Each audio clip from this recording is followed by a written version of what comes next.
My son pounded me raw after catching me pleasuring myself.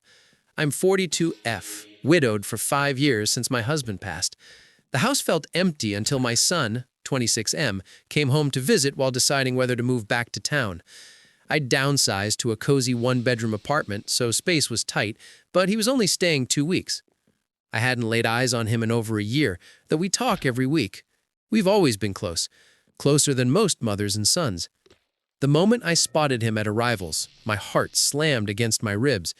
We hugged longer than we should have, and on the drive home, he reached over and laced his fingers through mine. I didn't pull away. Having a man's warm hand in mine again felt like coming up for air after years underwater. He noticed the leaky faucet, the wobbly shelf, the stack of boxes I never got around to. Without being asked, he rolled up his sleeves and got to work. Watching him move around my tiny place, muscles flexing under his t-shirt, sent little sparks through me I tried to ignore. That night he said, "Mom, let me take you out. You deserve a proper dinner." My stomach flipped. I hadn't been on anything resembling a date in forever. I slipped into the slinky black dress I hadn't worn since the funeral, did my makeup for the first time in months, and felt almost pretty again. He picked an intimate Italian place with candlelight and red wine that went straight to my head. He kept topping off my glass, leaning in to listen like I was the only woman in the room. When his knee brushed mine under the table and stayed there, I didn't move away. After dessert, we walked off the wine, my arm looped through his, head resting on his shoulder. I laughed more that night than I had in years. In the car, on the way home, he took my hand again, thumb stroking slow circles across my knuckles. The air between us crackled. Back at the apartment, we kicked off our shoes and collapsed on the couch, still buzzing. He offered a shoulder rub for old time's sake. His strong hands kneaded the knots in my neck, sliding lower, thumbs pressing into places that made me bite my lip to keep from moaning. Heat pooled between my legs. I was dizzy with it.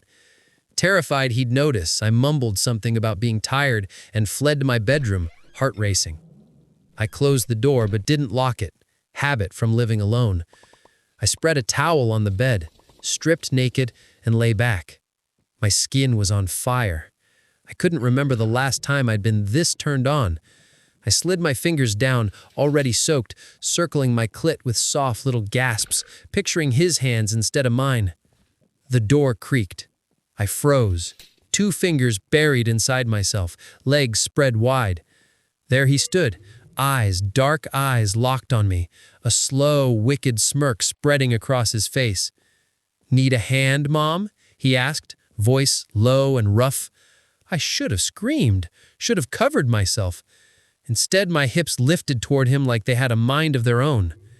He stepped inside, closed the door with a soft click, and pulled his shirt over his head in one motion. The sight of his bare chest, the bulge already straining his jeans, made my mouth water. He crawled onto the bed, pushed my thighs wider, and looked his fill. "Fuck, you're beautiful," he growled. Then his mouth was on me, tongue dragging slow and deliberate through my folds like he'd been starving for the taste. I cried out, hands fisting in his hair as he devoured me, sucking my clit until my legs shook. When he slid 2 thick fingers inside and curled them just right, I came hard, back arching off the bed, his name tearing from my throat. He didn't give me time to recover. Jeans gone, he knelt between my thighs, cock heavy and leaking against my entrance. "Tell me you want this," he said, voice ragged. "Please," I whimpered. "Please, baby." He pushed in slow, stretching me open inch by inch until I was stuffed full, gasping at how perfectly he filled me. Then he started to move, deep, punishing strokes that had the headboard knocking the wall. Every thrust dragged across that spot inside that made me see stars. I wrapped my legs around his waist, nails raking down his back, begging for harder, faster. He obliged, pounding into me like he wanted to brand himself inside my body. The room filled with the wet slap of skin, my broken moans, his filthy praise. "So tight, Mom, taking my cock like you were made for it." I came again, clenching around him so hard he slammed deep one last time, flooding me with heat as he emptied himself inside me. We stayed locked together, panting, his weight pressing me into the mattress. He kissed me slow and dirty, tasting myself on his tongue. 2 weeks, huh? He murmured against my lips. I smiled, still trembling. We're gonna need more towels. Part 2, On Demand.